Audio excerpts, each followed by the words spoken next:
There's, a lot of reasons why someone might be more obese than someone else. Genetic reasons, emotional reasons, and I don't think everybody who's obese does it out of self-harm. Yeah. But Charlie, the character in the movie, was definitely killing himself intentionally.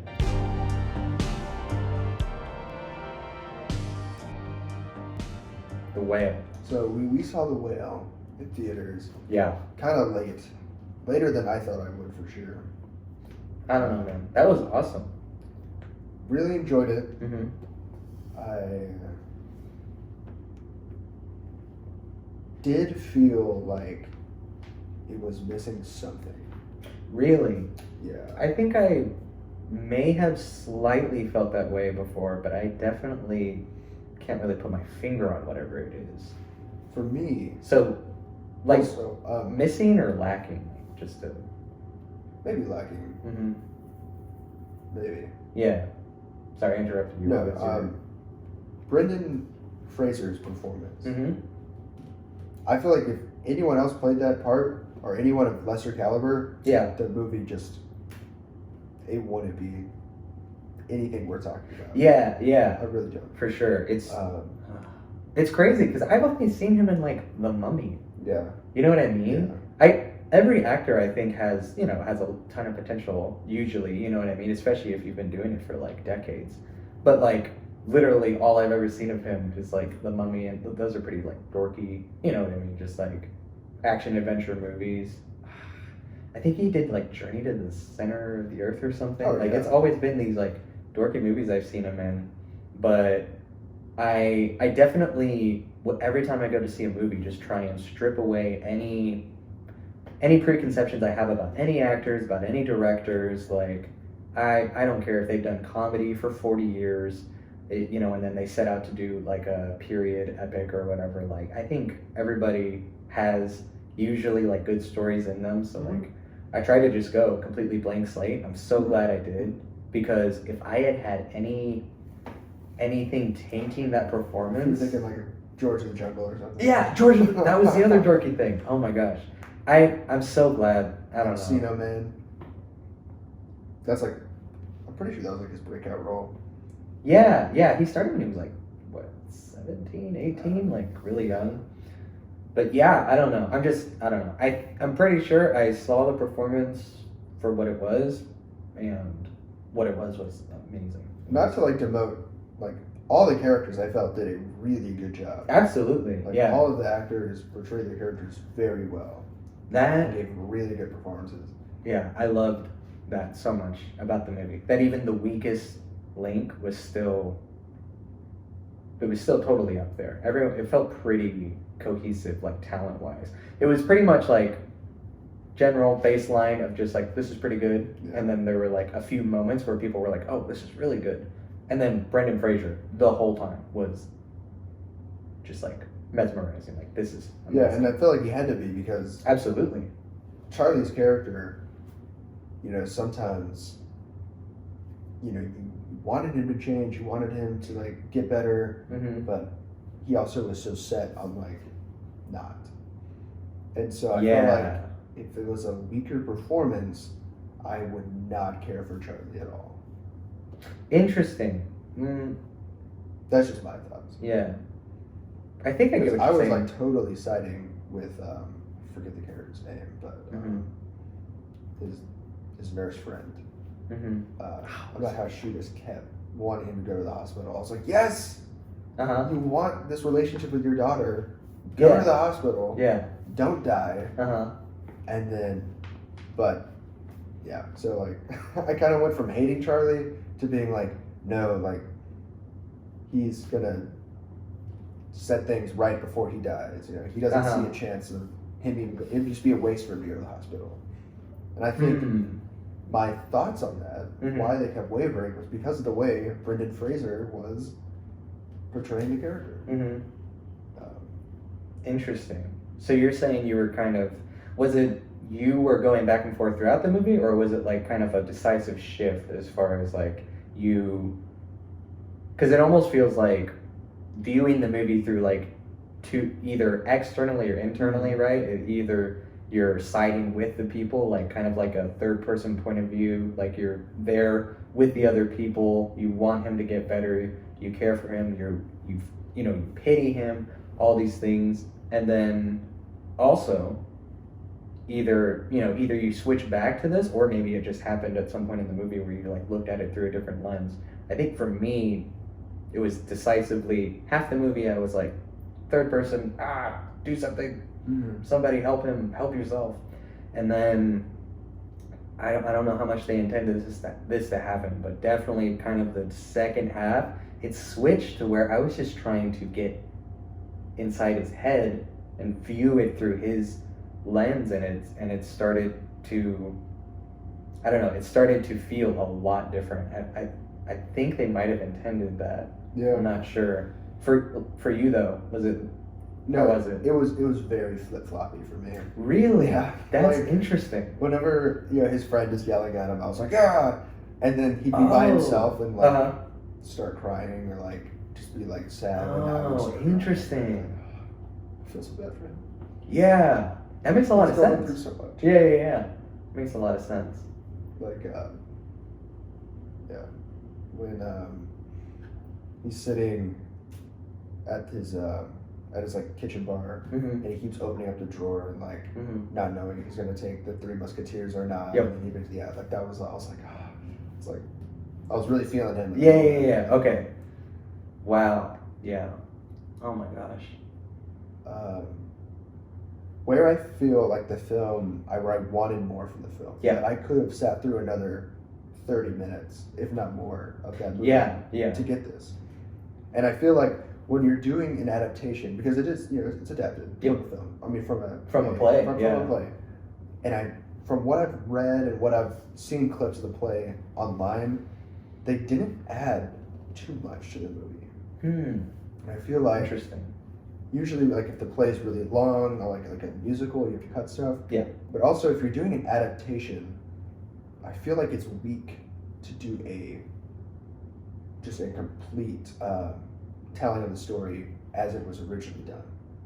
Yeah. Like, I feel like that's why the live action Lion King is the worst live action reboot, is because it's almost a shot for shot remake of the animated version that is significantly better. Yeah, absolutely. While I feel like the other ones kind of do their own, they add a little twist to it to make it more interesting. Yeah. For- Like Aladdin or Cinderella or Beauty and the Beast, or Yeah. they all feel a little different from their original animations. Yeah, they're not like exact copies. Yeah.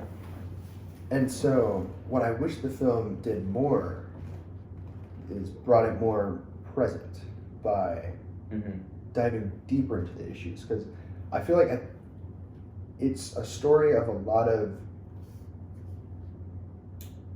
maybe not abusive, but maybe more toxic relationships. He's got For sure. He's got a bad relationship with his daughter. Mm-hmm. He has a bad relationship with food. Mm-hmm. He's got a bad relationship with his friend. Mm-hmm. Daughter has a bad relationship, kind of with both her parents, with herself, with the world. Yeah. The Thomas has a bad relationship with religion, and with his family.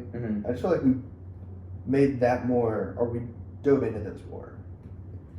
Okay, Even interesting. more than we did. That's super interesting. And I feel because like when the film ends, it's like, I mean, Sadie Sink's like about to leave.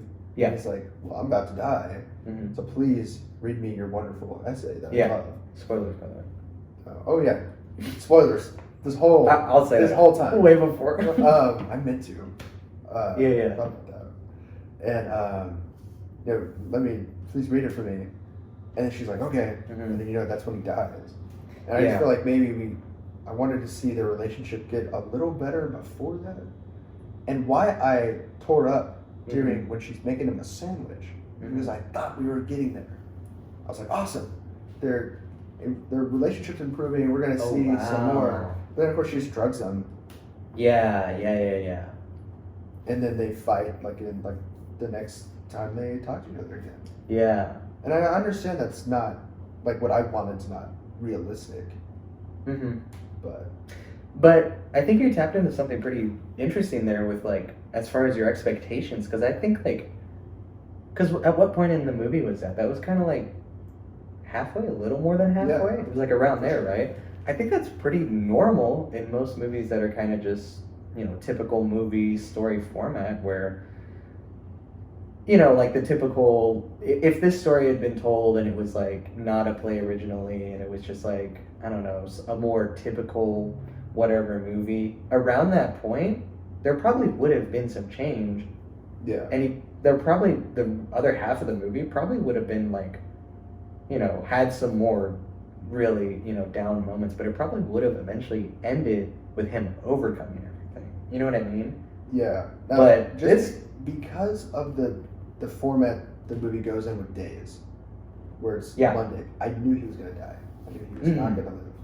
Yeah. Despite all my hopes that he Yes, was going to absolutely. live.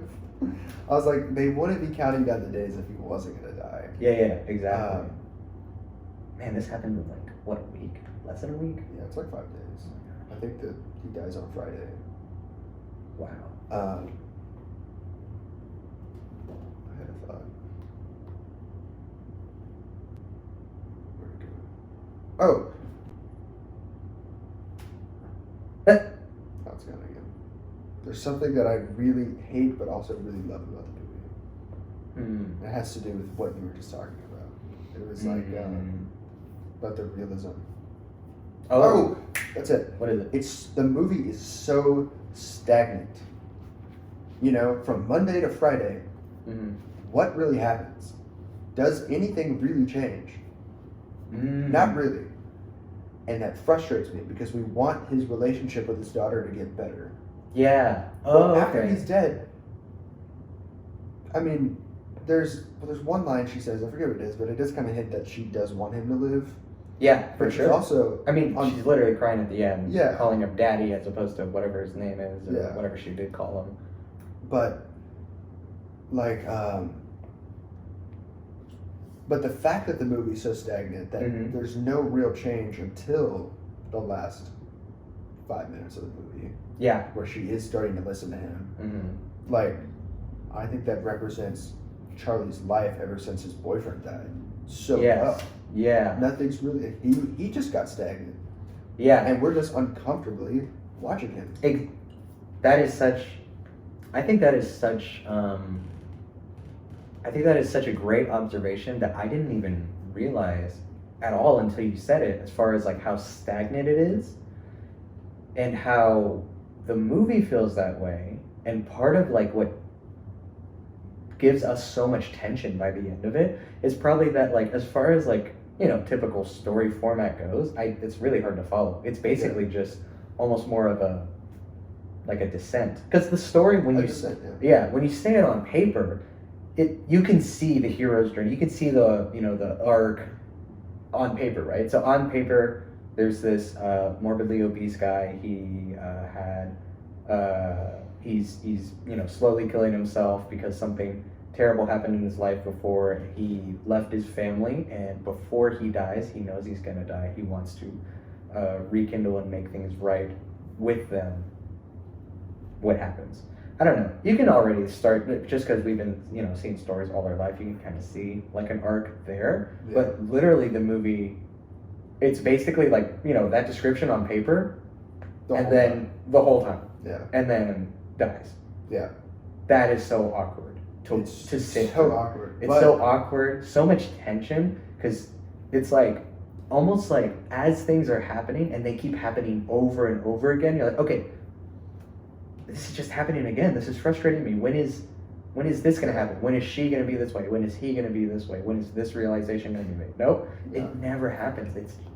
It's the same, and then drop off. And then Yeah. floats. Oh my gosh.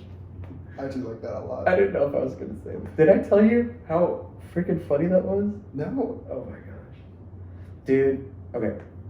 Let me preface this that I love this movie.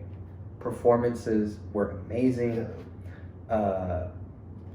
Like, what? I said ditto. I thought you said Really? Lizzo. I was like, Shut up. I do not remember Lizzo. This is sponsored by Lizzo. Performances were amazing. The music actually was really good. I think it was subtle. I think it was out when it needed to be. The directing, the pacing of the movie, like we were talking about, as far as it being stagnant and kind of like just a little more real and awkward, raw. was so good. Raw. It was so raw. Every way. I love some of the cinematography. Anyway, amazing movie. I loved it. Had a few things I didn't like, but the one thing that just like, I don't know if it was bad. I don't know if like just if it's a problem with me or if it's a problem with the way it was presented or like just like, Yeah. but the ending. Oh. She's reading it to him, and it's so emotional. It's so Yeah. impactful. It's like the ending of the movie. He hasn't stood like ever, or the second he tried, he broke a table or whatever. So Yeah. he's standing, he's walking towards her. She's reading it. She's in tears because she's like actually opening up and like wanting her father for the first time. Mhm. And he knows he's gonna die. He's about to freaking die right now. And like it's all really good. The music is swelling. I'm like, this is okay. I expected this, but this is still really good. I'm here. I'm locked in. Yeah. I'm locked in. And then like she like, I don't know what it is. She like finishes the essay. And it like his feet like lift off the ground. That wasn't that weird because like I don't know what they're trying to say. Like he's dying, he's going to heaven. I don't know, and that was fine. The feet lifting off, I was like a little smirk, but it wasn't that I wasn't gonna laugh.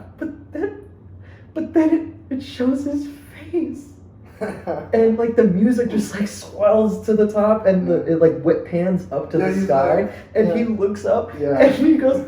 Ah. The noise he makes, and they like put reverb and delay on it, so you just like And then, see like, a the white water screen. splashing. Yeah, you see It's the like, the white screen, you go, and then the water comes in, and the music is just like going off, and it's like all the names. Like if I don't know, dude. If they hadn't done the little whip shot with his face, if it was just the the whip feet, shot is weird. it's so weird. It's weird. I kind of like the movement, but I just the whip shot with the whiteness, with the him making that noise, and then putting reverb and delay on it. All of that combined was so funny. I laughed out loud. I cried during this movie. Mm-hmm. I loved the performances. I loved this movie, but that was so weird to me, and I actually laughed out loud. And then I quickly got back in because I was like, oh, it's over. He died. But I definitely laughed. It Yeah. was so funny, dude. There's one I scene don't know what that choice was. that I don't like at all. Really? One that That I was the only think- one I didn't really like because it's so funny. And from what I've read, this particular scene that I didn't like watching it, Uh-huh. and I definitely didn't like it afterwards either. Mhm. It's actually one of the only backlashes the movie's getting. What is it? It's okay. I do want to touch on what happens before that. Uh-huh. You Okay. know when he turns on his webcam. Yeah. For the first time. Yeah. And I remember you in the chair. You just like put your knees up and you were like, because Yeah. because it was super uncomfortable. Yes. I When thought he that turns was his funny. webcam on to the class? Yeah. Okay, And okay, he's okay. like going like down his body with it. Yeah. That's fun. I think that was necessary. Absolutely. Yeah, super. It was powerful. It was Very really good. awesome. Yeah. What I don't like Yeah. is afterwards. Oh wait. I'm sorry, I'm wrong. That happens after what I don't like. Oh, It's okay. whenever it's the whole when he starts eating a lot. When he gets like the 2 slices of pizza and he's like just all the ranch on there. Yeah. And he makes like the barbecue chip and grape jelly sandwich. Yeah. I think that is just nasty and Absolutely. like unnecessary. I think it's almost Man, like it's so funny to hear you say that. 'Cause I I'm think it's like almost the from what I've read, it's Uh-huh. and I don't know if because I'm like yes, I think they could have done that scene in a different way. Okay. I don't know which way, Uh-huh. but that scene's getting backlash for being like fatphobic because he's just like, Interesting. Very interesting. I think they could have done a different version of the Snicker bar in the drawer, or not the Three Musketeer bar in the drawer, Yeah. where he's like resisting it several times, then he eats it, and then he's like, no, and he's like, okay, no, I'm gonna have another one, But that's just all out So like interesting. double stacking pizza with an ungodly amount of ranch. and then just like the weird food combo with the grape jelly and Yeah, barbecue chips on a sandwich. I think that's really weird. And I think I don't know. That is so. I think it's too far. I'm so glad you brought that up because I think I feel like kind of like the exact opposite of how you feel. So I'm really interested to talk about this. Maybe like I would feel better if maybe he just like ate a tub of ice cream or something. Like keep all the food in there, like him eating a lot because he's feeling so much emotion because he just wrote to the class, right? Like yeah. Write me something honest, you know. Yeah, great stuff. Matter. Yeah. And still like show him binge eating. I just felt like the grossness that they portrayed it as was weird. Okay, so here's where I think here's like maybe the reason why I feel so different about this. Yeah. Is that I actually just think it's a difference in like definitions of what's happening, because it getting backlash for being fat phobic. I don't go on social media very much, so I had no idea. That is really fascinating. I never once saw it that way. I never once saw this movie as having anything to do with fat people. That's offensive. Obese people. I don't know. So the way I always saw this movie from the beginning, even though obviously he is morbidly obese, he dies from this obesity. I always saw it purely from the lens of it being self-harm. Yeah. So, and I know everyone knows that's what the movie's about, but the reason I kind of disagree is that, like without getting into like any specifics as far as obesity and, you know, people having propensity towards gaining weight or not, all of that kind of just shelved. We're more just talking about the movie and what it was portraying. When I look at this movie and everything that was depicted through the lens of it being self-harm, that scene is quintessential to me. It's one of the most important scenes to me. I see that. Because it being self-harm, basically, it's just another form of self-harm. It's the same as, you know, all of the different things that are out there, to varying degrees of violence or like chemically or, you know, whatever it is, people like,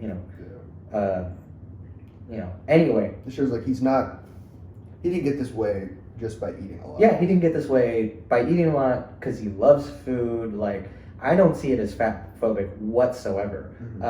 In the sense of, I see this just as his way of committing suicide, like as his slow suicide or whatever it is. And so that's why that scene was actually so important to me, and I was kind of waiting for that scene.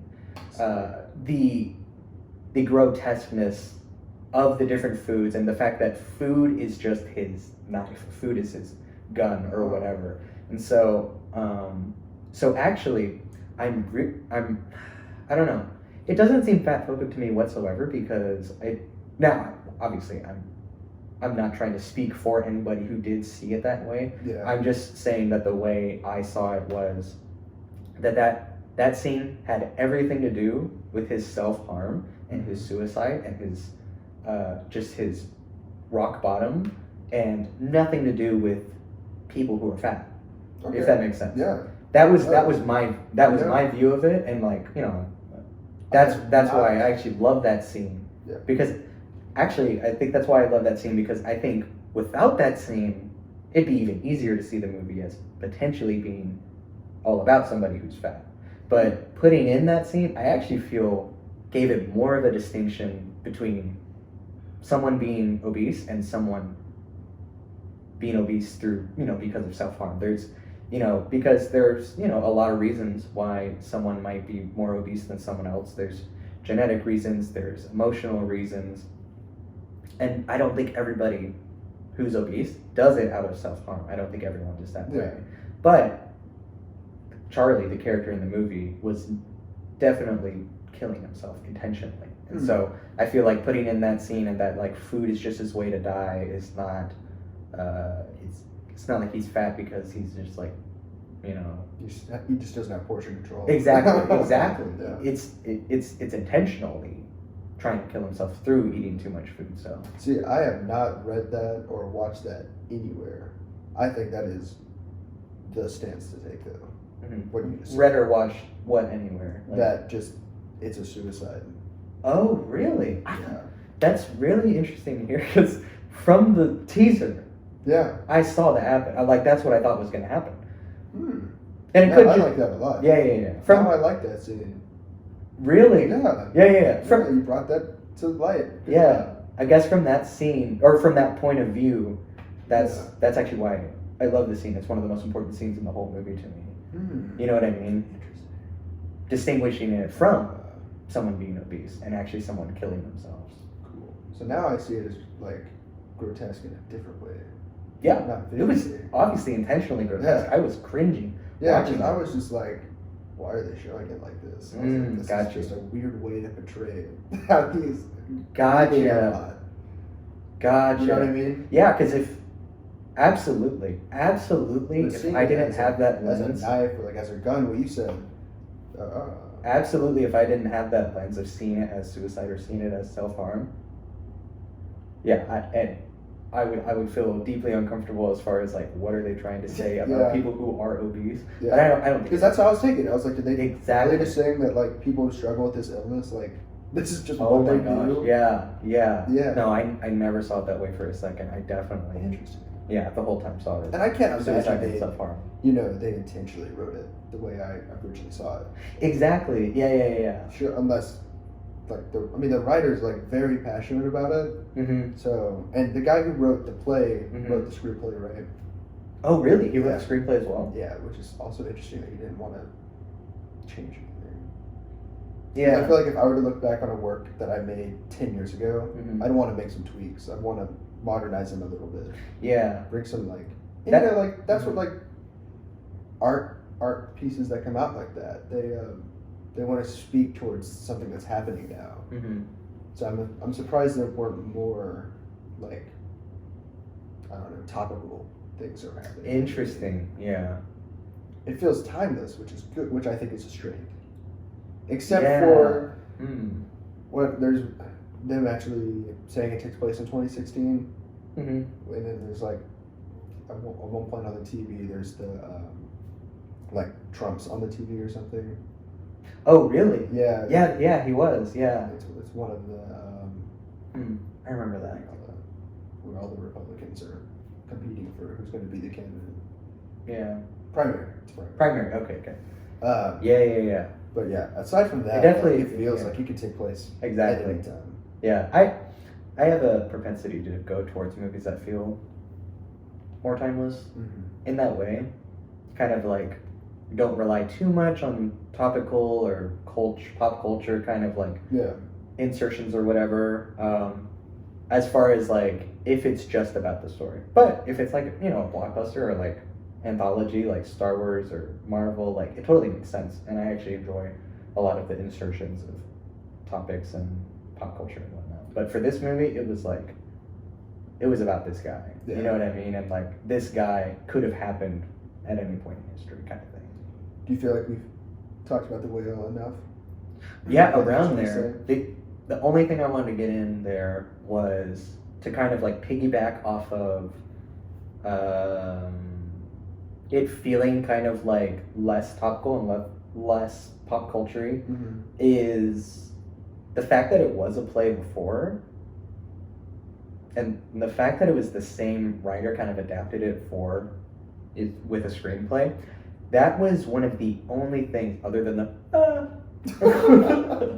that was one of the only things that like brought it down for me was the dialogue. That Yeah. it did feel It is live theater dialogue. exactly on the screen. not all the time. Like sometimes it was just I didn't even think about it. It was perfect. It was flowing. Everyone was just like real and raw. It was so raw. Yeah. It was so real. You felt like you were there for the majority of the time.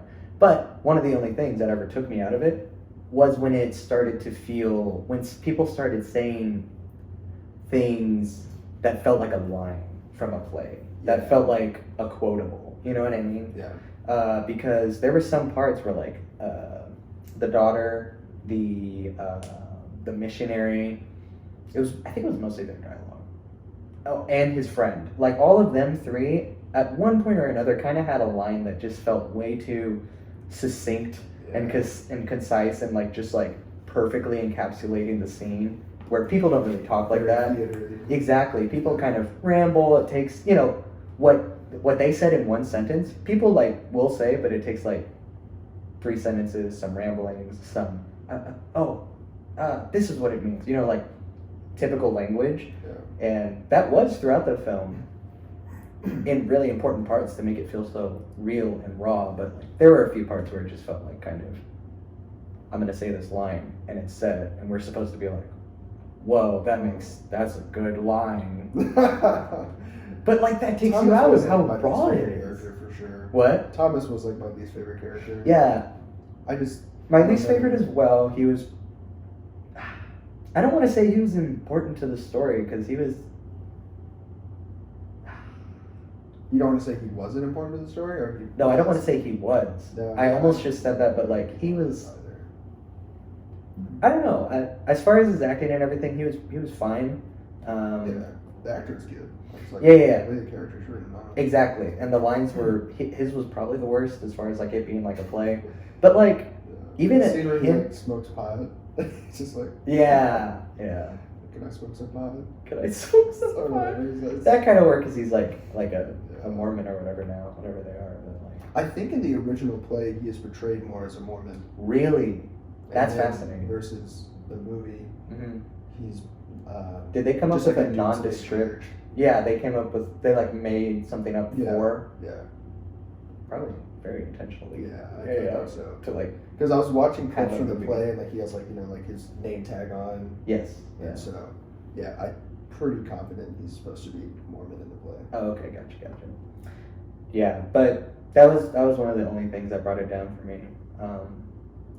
It was amazing. Brendan Fraser. I don't really care about the Oscars that much either way, but I know, like, as far as what I've seen recently, it was one of the best performances I've seen in a long time watching film.